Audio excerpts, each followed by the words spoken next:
Hello everyone, welcome to the series of Econometrics, Part 2, Simple Linear Regression Model. This is Professor Atman from Crack Economics and Statistics. In this video, I'm going to discuss the use of Simple Linear Regression Model, SLRM, model specification, importance of error term, and assumptions of Simple Linear Regression Model. Kindly subscribe to our YouTube channel to find more videos on SPSS, RStudio, and economics.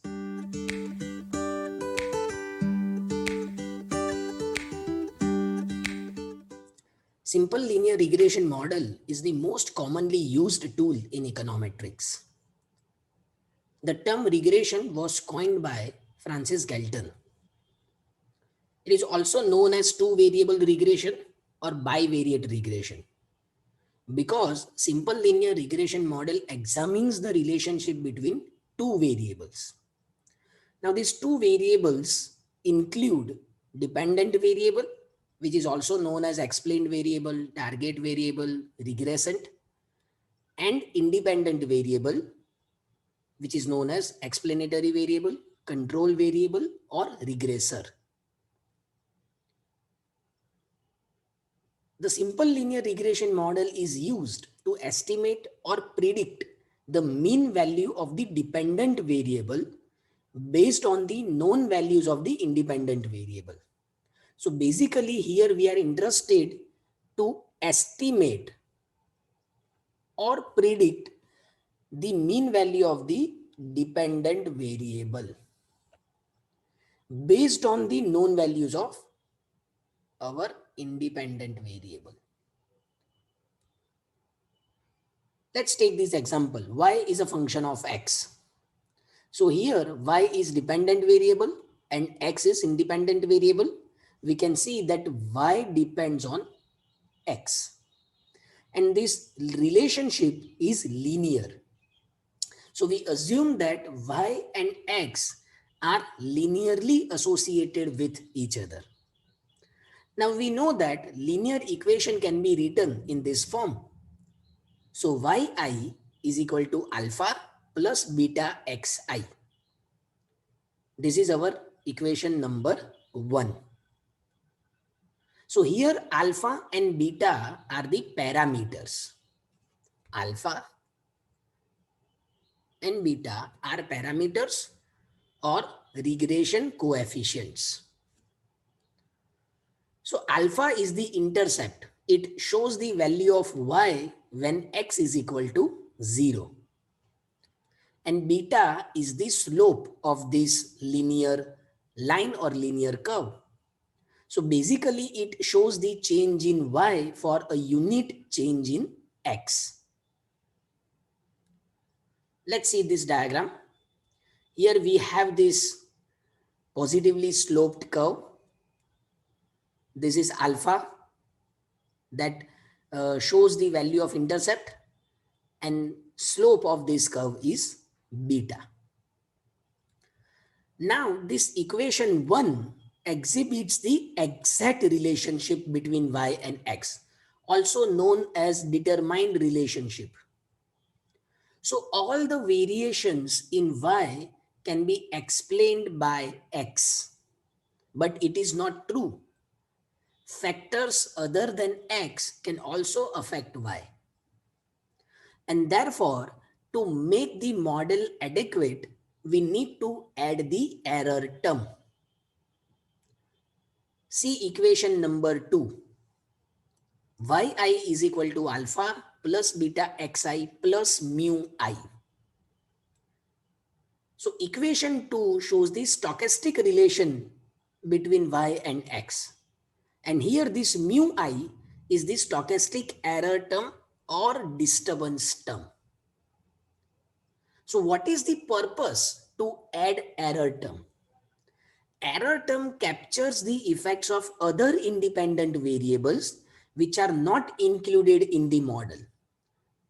So variables other than x can also affect our y, but they are not included in our model, and therefore we include error term. Let's take this example. We know that consumption expenditure is the function of income. So there is positive relationship between consumption expenditure and income. Now this is the exact relationship. This is equation number 3. This is exact relationship. So all the variations in consumption expenditure can be explained with the help of income. But we know that it is not true. Factors other than income can also affect our consumption expenditure.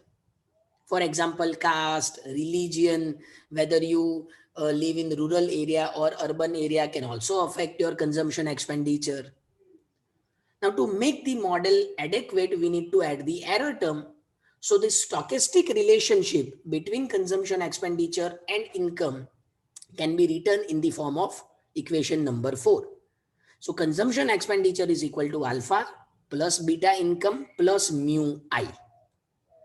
And here this mu I is the stochastic error term or disturbance term which captures the effects of other independent variables which are not included in the model but affect the consumption expenditure. So that is the purpose of adding the uh, error term in our model, in the simple linear regression model. Let's come back to equation number 2. So we now have the stochastic relationship between y and xi. This equation is known as population regression model, PRM. And alpha and beta are the population parameters which are unknown. Now we need to estimate this alpha and beta using the sample data. So the estimates of alpha and beta are known as alpha hat and beta hat. So we estimate the value of alpha and beta that we have in our population regression model with the help of sample data, and that is why they are the estimates of alpha and beta denoted as alpha hat and beta hat.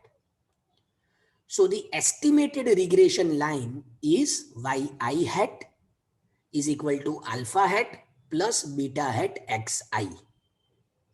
So here yi hat is the estimated value of yi. This yi hat is the estimated value of this yi. Alpha hat is the estimated value of alpha and beta hat is the estimated value of beta. Let's understand this with the help of diagram. Here we have this estimated regression line. So yi hat is equal to alpha hat plus beta hat xi. Now suppose we have the value of yi hat on the uh, estimated regression line. And yi is somewhere above this line. Now the distance between these two, yi and yi hat, is our sample error term, that is mu I hat. So mu I hat is nothing but the distance between estimated value and the original value. So therefore mu I hat is equal to yi minus yi hat. Now we know that yi hat is equal to alpha hat plus beta hat xi. So instead of this yi hat, we can write alpha hat plus beta hat xi. So we will get equation number 5, which says that mu I hat is equal to yi minus alpha hat minus beta hat xi. Now we want to minimize the error term mu I hat because that shows the distance between estimated value and the original value.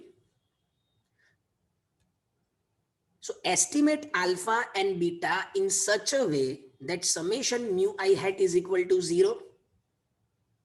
That is the first thing that comes to our mind because we want to minimize this error. So therefore, summation yi minus alpha hat minus beta hat xi is equal to 0. Now divide this equation by n. We will get y bar, that is summation yi upon n, minus alpha hat minus beta hat summation xi upon n, that is x bar, is equal to 0. So therefore, y bar is equal to alpha hat plus beta hat x bar. This means that alpha and beta are estimated in such a manner that the regression line passes through x bar and y bar. Let's talk about the assumptions. First assumption is this model is linear in the parameters. Our equation number 2 says that it is a linear model in parameters. So alpha is y is equal to alpha plus beta xi plus mu I. So we can have y is equal to alpha plus beta xi square plus mu I. This is also linear in parameter because xi is not our parameter, it is the variable. Second, dependent variable and error term are independent. So there is no correlation between dependent variable xi and error term mu I. Third assumption, zero mean value of error term. This means that expected value of error term is equal to 0. It says that variables which are subsumed in mu do not affect our dependent variable. We have discussed that some variables which are not included in the model are subsumed in mu. So here the zero mean value of error term says that the positive mu i's, the positive error terms cancel out the negative error terms. And therefore there is no specification bias or error. The independent variables which are not included in our regression model do not affect the dependent variable significantly. Assumption number 4, homoscedasticity. This assumption says that the variance of the error term is constant. So therefore variance of mu I is equal to sigma square and it is constant. So error term is the same across all the values of independent variable. And this assumption basically observed in cross-sectional data. The violation of this assumption is basically observed in the cross-sectional data. Let's take this example to understand this assumption. We know that consumption, expenditure, and income are related with each other.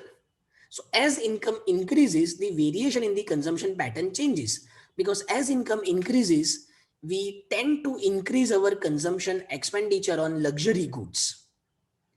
But this assumption says that there is no change in the consumption pattern with the income, with the rise in the income.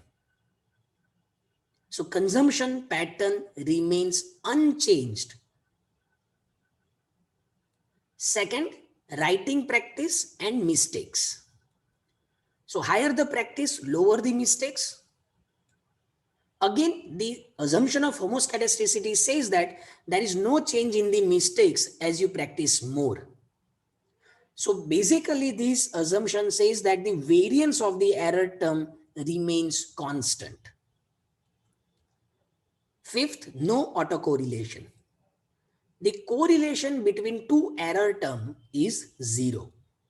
So correlation between mu I and mu j is equal to 0. In other words, the error at one point is not related to the error in another point. They both are independent of each other.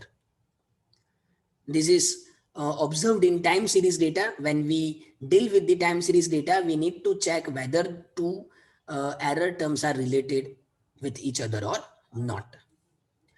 Assumption number 6, error term is normally distributed. So mu I follows the normal distribution with zero mean and constant variance sigma square. And seventh, number of observations must be greater than the parameters that we are trying to estimate. So in this video, we have discussed the meaning of simple linear regression model, model specification, the importance of error term, the difference between a deterministic and stochastic or exact and stochastic relationship, and the assumptions of simple linear regression model. If you find this video useful, kindly like, share, and subscribe to our YouTube channel, Crack Economics and Statistics. Thank you.